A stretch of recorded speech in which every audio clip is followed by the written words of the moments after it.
വിദൂര വിദ്യാഭ്യാസം distance education വഴി നിങ്ങൾ കോഴ്സുകൾ ചെയ്യുകയാണെങ്കിൽ, നിങ്ങളുടെ എഡ്യൂക്കേഷൻ കണ്ടിന്യൂ ചെയ്യുകയാണെങ്കിൽ അതിന് പല USPകളുമുണ്ട്. മെയിനായിട്ടുള്ളതാണ് ഫിസിക്കലായി ഒരു പർട്ടിക്കുലർ ലൊക്കേഷനിലോ ഇൻസ്റ്റിറ്റ്യൂഷനിലോ പോകേണ്ട എന്നുള്ളതും, ഒരു പ്രത്യേക ടൈം ഷെഡ്യൂൾ ഫോളോ ചെയ്യേണ്ട എന്നുള്ളതും ഫ്ലെക്സിബിലിറ്റിയുമാണ്. ഇങ്ങനെ ഡിസ്റ്റൻസ് എഡ്യൂക്കേഷൻ വഴി പല കൂട്ടുകാരും അവർ പകുതിയിൽ വെച്ച് നിർത്തിയ വിദ്യാഭ്യാസം കണ്ടിന്യൂ ചെയ്യുകയും അവരുടെ 10th, +2, ഡിഗ്രി പ്രോഗ്രാമുകൾ, പോസ്റ്റ് ഗ്രാജുവേഷൻ പ്രോഗ്രാമുകൾ, ഈവൻ ഡിപ്ലോമ പ്രോഗ്രാമുകൾ വരെ കണ്ടിന്യൂ ചെയ്തിട്ടുണ്ട്. അവരുടെ എഡ്യൂക്കേഷൻ അഡ്വാൻസ് ചെയ്ത് അതിനനുസരിച്ചിട്ടുള്ള കരിയർ ഡെവലപ്മെന്റും നേടിയിട്ടുണ്ട്. ഡിസ്റ്റൻസ് എഡ്യൂക്കേഷൻ നേടുമ്പോൾ അതിന് പല അഡ്വാൻറ്റേജസും ഉണ്ട്. പക്ഷേ ഡിസ്റ്റൻസ് എഡ്യൂക്കേഷൻ നേടുന്ന രീതി എന്നുള്ളത് കാലത്തിനനുസരിച്ചിട്ട് മാറിയിട്ടുമുണ്ട്. ഡിസ്റ്റൻസ് എഡ്യൂക്കേഷൻ നേരത്തെ പോസ്റ്റൽ സർവീസ് വഴി കുട്ടികളെ വിദ്യാഭ്യാസ സ്ഥാപനങ്ങളും യൂണിവേഴ്സിറ്റികളുമായി കണക്ട് ചെയ്തിരുന്നത് എങ്കിൽ ഇന്ന് കാണുന്നത് ഇന്റർനെറ്റ് കണക്ടിവിറ്റി വഴിയുള്ള പ്ലാറ്റ്ഫോമുകളാണ്. യൂണിവേഴ്സിറ്റികൾ ടീച്ചേഴ്സ് സ്റ്റുഡൻസുമായി കമ്മ്യൂണിക്കേറ്റ് ചെയ്യുന്നു ത്രൂ ഇന്റർനെറ്റ് മീഡിയം. പക്ഷേ ഇനി വരാൻ പോകുന്നത് വലിയൊരു മാറ്റമാണ്. സാറ്റലൈറ്റ്സ് ആണ് ഇന്റർനെറ്റ് കണക്ടിവിറ്റിയെ റീപ്ലേസ് ചെയ്യാൻ പോകുന്നത് എന്നാണ് നമുക്ക് മനസ്സിലാക്കാൻ പറ്റുന്നത്. അതാണ് ഇന്നത്തെ ദി എഡ്യൂക്കേറ്റഡ് ചാനലിലെ എപ്പിസോഡ് കോണ്ടന്റ് എന്നുള്ളത്. എല്ലാ വ്യൂവേഴ്സിനും സബ്സ്ക്രൈബേഴ്സിനും ദി എഡ്യൂക്കേറ്റഡ് ഡെയിലി ഷോയുടെ പുതിയൊരു എപ്പിസോഡിലേക്ക് കൂടി സ്വാഗതം. ഫ്രണ്ട്സ്, ഡിസ്റ്റൻസ് എഡ്യൂക്കേഷൻ വിദൂര വിദ്യാഭ്യാസത്തിന് പല USPകളുമുണ്ട്. ഫ്ലെക്സിബിലിറ്റി എന്നുള്ളത് ഏറ്റവും വലിയൊരു കാര്യം തന്നെയാണ്. അത് പർട്ടിക്കുലർ ലൊക്കേഷനുമായി ബന്ധപ്പെട്ടായാലും ടൈമിങ്ങുമായി ബന്ധപ്പെട്ടാലും നിങ്ങൾ ചെയ്യുന്ന ജോലിയോടൊപ്പം നിങ്ങളുടെ ഡേ ടു ഡേ ലൈഫിനോടൊപ്പം വിദ്യാഭ്യാസം കണ്ടിന്യൂ ചെയ്യാനുള്ള സാഹചര്യവും ഡിസ്റ്റൻസ് എഡ്യൂക്കേഷൻ നേടുന്നുണ്ട്. പക്ഷേ എങ്ങനെയാണ് യൂണിവേഴ്സിറ്റികൾ ടീച്ചേഴ്സ് സ്റ്റുഡൻസിൻ്റെ അടുത്ത് എത്തുന്നത്, അല്ലെങ്കിൽ എങ്ങനെയാണ് അവരുടെ എഡ്യൂക്കേഷൻ മീഡിയം അവരുടെ അടുത്ത് എത്തുന്നുള്ളത് എന്നുള്ളത് വലിയൊരു ചോദ്യം തന്നെയാണ്. നേരത്തെ പോസ്റ്റൽ സർവീസുകളായിരുന്നു ഇവരെ കണക്ട് ചെയ്തിരുന്നതെങ്കിൽ ഇന്ന് കാണുന്നത് ഇന്റർനെറ്റ് കണക്ടിവിറ്റിയാണ്. ഇനി കാണാൻ പോകുന്നതാകട്ടെ സാറ്റലൈറ്റ് സർവീസുകളുമാണ്. എന്താണ് ഈ രീതിയിലുള്ള മാറ്റത്തിന് കാരണം? ഗോവ സർക്കാർ നൽകിയ പുതിയ ഒരു എഡ്യൂക്കേഷൻ പ്ലാറ്റ്ഫോം പദ്ധതി തന്നെയാണ്. ഇന്ത്യൻ സ്പേസ് റിസർച്ച് ഓർഗനൈസേഷൻ ISROയുമായി അസോസിയേറ്റ് ചെയ്ത് ISROയുടെ സ്പെഷ്യൽ ടീമുമായി ഒന്നിച്ച് വർക്ക് ചെയ്ത് പുതിയ ഒരു ഡിസ്റ്റൻസ് എഡ്യൂക്കേഷൻ മോഡിനാണ് അവർ സാഹചര്യം വരുത്തുന്നത്.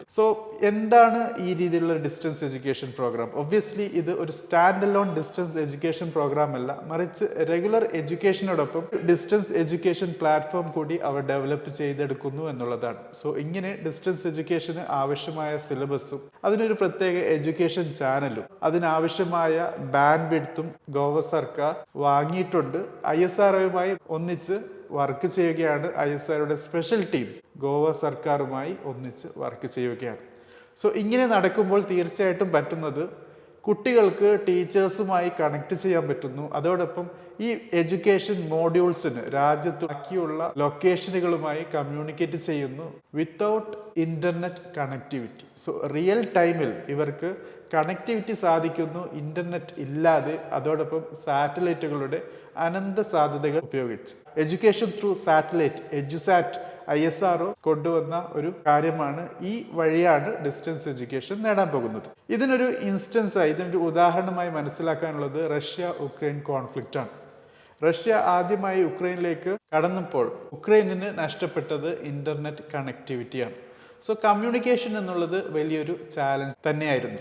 എലോൺ മാസ്കിന്റെ സ്പേസ് എക്സ് സ്റ്റാർലിങ്ക് ടെർമിനൽസ് നൽകിയാണ് ഈ ഒരു കാര്യം പരിഹരിച്ചത്. ഇന്ന് ഉക്രൈനുകാർ കമ്മ്യൂണിക്കേറ്റ് ചെയ്യുന്നെങ്കിൽ അത് ഇന്റർനെറ്റ് വഴിയല്ല, മറിച്ച് സ്റ്റാർലിങ്ക് സാറ്റലൈറ്റ് ശൃംഖലകളുടെ നെറ്റ്വർക്കിംഗ് വഴിയാണ്. ഇതേ ഒരു ഉദാഹരണം വെച്ച് ഈ ഒരു കാര്യം എഡ്യൂക്കേഷൻ മേഖലയിലേക്ക്, വിദ്യാഭ്യാസ രംഗത്തേക്ക് ഇന്ത്യയിലേക്ക് കൊണ്ടുവരികയാണെങ്കിൽ നിങ്ങൾക്ക് ഇന്റർനെറ്റ് കണക്ടിവിറ്റി ഇല്ലാതെ ത്രൂ സാറ്റലൈറ്റ് എഡ്യൂക്കേഷൻ നേടാൻ പറ്റും. ഇന്റർനെറ്റിന് നൽകുന്ന കാശ് ലാഭമാണ്. അവർ പകുതിയിൽ വെച്ച് നിർത്തിയ എഡ്യൂക്കേഷൻ കണ്ടിന്യൂ ചെയ്യാൻ പറ്റും കുറഞ്ഞ ചെലവിൽ. അതോടൊപ്പം എഡ്യൂസാറ്റ് പ്ലാറ്റ്ഫോം വഴി. ഇന്ന് ഈ കാര്യം പറയുമ്പോൾ തീർച്ചയായിട്ടും നമ്മുടെ UGC ഡിസ്റ്റൻസ് എഡ്യൂക്കേഷൻ രംഗത്ത് എഡ്യൂസാറ്റിനെ കൊണ്ടുവന്നിട്ടില്ല, ചെറിയൊരു കാര്യം മാത്രമാണ് നടന്നത്. ഗോവ സർക്കാർ പ്രൈമറി മുതൽ ഹയർ സെക്കൻഡറി വരെയുള്ള ക്ലാസ്സുകളിലേക്ക് പ്രത്യേക സിലബസ് ഡിസൈൻ ചെയ്തിരിക്കുകയാണ് ISROയുടെ സഹായത്തോടു കൂടി, അവരുടെ എഡ്യൂസാറ്റ് പ്രോഗ്രാമിൽ കൂടി. ഇതൊരു വിജയമായിരിക്കും എന്ന് തീർച്ചയായിട്ടും നമുക്ക് മനസ്സിലാക്കാൻ പറ്റും. അങ്ങനെയുള്ള ഒരു സാഹചര്യത്തിൽ നമ്മുടെ ബാക്കി സംസ്ഥാനങ്ങളും ഈവൻ സെൻട്രൽ ഗവൺമെന്റും ഈ ഒരു മെത്തഡോളജി അഡോപ്റ്റ് ചെയ്യുകയാണെങ്കിൽ ഒബ്വിയസ്ലി നമുക്ക് കാണാൻ പോകുന്നത് ഡിസ്റ്റൻസ് എഡ്യൂക്കേഷൻ രംഗത്ത് ISRO സാറ്റലൈറ്റുകളുടെ ആഗമനമാണ്.